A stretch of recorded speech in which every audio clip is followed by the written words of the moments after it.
In the summer of 1986, 3 people vanished from a small Kentucky town within weeks of each other. One body was found in a cornfield. The other 2 were never seen again. But here's what makes this case truly chilling. A tape recording surfaced containing what appears to be a full confession to multiple murders. The catch? It was allegedly given to police in 1986 but wasn't found until 2005, nearly 20 years later. By then, the killer had disappeared. And the only witness? A convicted murderer who insists he's telling the truth. If you want more deep dive cases like this, subscribe, like, and share. It helps these stories reach the one person who might finally make the call that breaks them open. Let's dive right in and start with Mary Ethel Dickens, though everyone called her Angie. On June 17, 1986, the 23-year-old was out with friends at a local bar in Owensboro, Kentucky. It was a typical summer night. When the evening ended, her friends offered to drive her home. As they pulled away, they glanced back and saw something that would haunt them forever. Angie standing on the curb, talking to 2 men in an older model car. Then she was gone. For weeks, nobody realized she was missing. Angie didn't live with family, and in a time before cell phones, a few weeks of silence wasn't necessarily alarming. Then, on October 2, 1986, nearly 4 months after she disappeared, a farmer made a grim discovery in a cornfield on Lower River Road, about 2.5 miles west of Owensboro. It was Angie's remains. Due to the condition of the body, investigators couldn't determine a definite cause of death. Time, weather, and the elements had erased the forensic evidence. But police were certain of one thing: this was murder, and the summer was just getting started. 3 weeks after Angie vanished, on July 6, 1986, 16-year-old Shannon Green left her home around 12:30 in the afternoon. It was a bright, sunny Sunday. Nothing unusual. Shannon was walking from 2nd and Poplar Streets to 12th and Haynes Streets, about 2 miles, to visit a family friend and babysit. It was a route she'd walked before. Shannon was a good student at Owensboro High School. She had a steady boyfriend. She was described as giggly, vivacious, full of life. This wasn't a troubled teen looking to run away. This was a girl making a 2-mile walk in broad daylight. She never arrived. When Shannon didn't come home, her mother Lois waited for the phone to ring. Dinner time came and went. Night fell. By morning, terror had set in. Then, days later, the phone finally rang. A young male voice identified himself as DeWayne.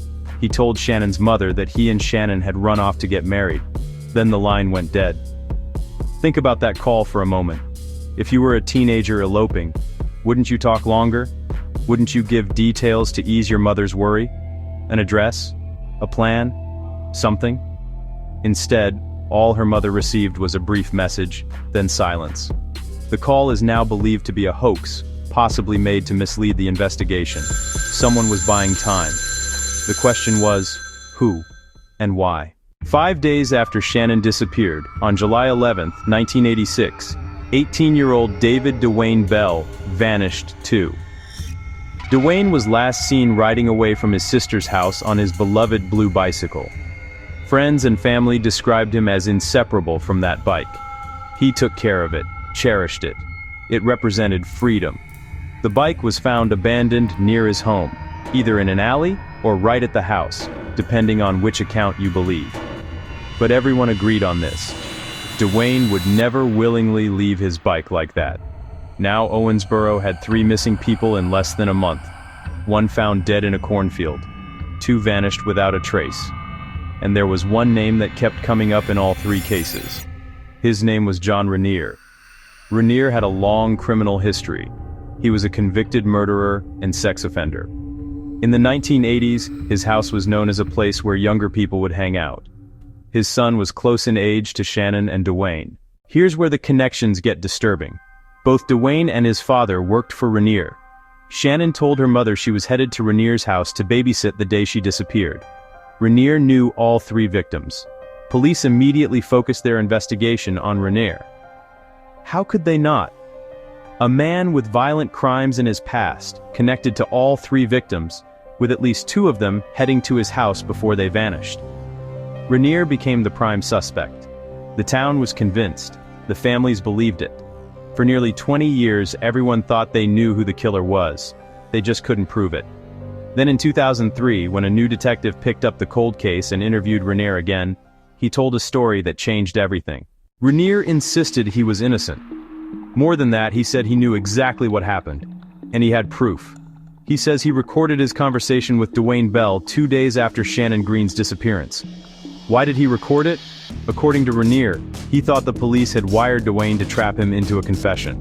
So Rainier wired himself first. What he captured is bone-chilling. Let me read you parts of the verified transcript. I done something the other day. I need to get out of town for a while. Hell the other day. Apparently she ain't going to tell on you or you done be in trouble. It's worse than that. I mean, I hurt her real bad. Hurt some others too. Well, how come ain't nobody been to the police on you? Well, I'm going to tell you the truth. They can't go to the police. Why can't they? Because I killed one of them. Where did you kill them at? I put them in a cornfield. Remember, Angie's body was found in a cornfield, and this tape was allegedly made just days after Shannon vanished, months before Angie was discovered. According to Rainier, DeWayne admitted to killing Shannon, Angie, and also another woman and her child from Tennessee. DeWayne's father allegedly helped bury Shannon's body. Rainier claims the next day he confronted DeWayne's father and played him the tape. According to Rainier, David Bell listened, then simply asked, "Is that all he had to say?" When Rainier said yes, Bell replied, "I need to go find DeWayne and talk to him." Days later, DeWayne Bell was gone. His father moved to Arizona shortly after. Here's where this case splits into two completely different stories. Theory 1. The tape is real. DeWayne Bell confessed to multiple murders, his father helped cover it up, and when the father heard the recording, he made sure his son would never be found. Maybe he killed him to protect himself. Maybe he helped him disappear. Either way, the boy who confessed vanished, and investigators believe he may be dead. Theory 2. John Rainier, a convicted murderer who knew all the victims, created or manipulated this tape to frame a vulnerable teenager and his father. Shannon was walking to Rainier's house. Angie knew him. DeWayne worked for him. In this version, Rainier is exactly what everyone always suspected. The killer, and the tape, is his masterpiece of misdirection. Here's what we know for certain. 3 people disappeared in the summer of 1986. Only one body has ever been found. Rainier passed a polygraph test. Investigators confirmed the voices on the tape were authentic. DeWayne's father moved to Arizona shortly after his son's disappearance and has given inconsistent accounts of what happened. The tape was allegedly turned over to police in August 1986, documented in police files, but wasn't actually found until 2005, nearly 20 years later. Multiple searches of cornfields, near where DeWayne claimed to have buried bodies, have turned up nothing. Shannon Green's mother, Lois, died in 1997 without ever knowing what happened to her daughter. For years, she would leave change and a note on her porch every morning, hoping Shannon would come home and call. These cases remain open. That means someone out there knows something. Maybe you were in Owensboro that summer. Maybe you heard a rumor that seemed meaningless at the time. Maybe you know someone who knew DeWayne Bell or his father. Maybe you remember something about John Rainier that never sat right. The Kentucky State Police are still investigating. If you have any information about Mary Angie Dickens, Shannon Green, or David DeWayne Bell, contact the Kentucky State Police. Someone knows where the loose end is. Someone knows what really happened.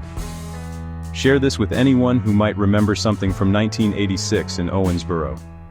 3 families are still waiting for answers. If you found this case as haunting as I did, please like this video and subscribe for more deep dives into unsolved mysteries. Comment and tell me what you believe happened and who is responsible.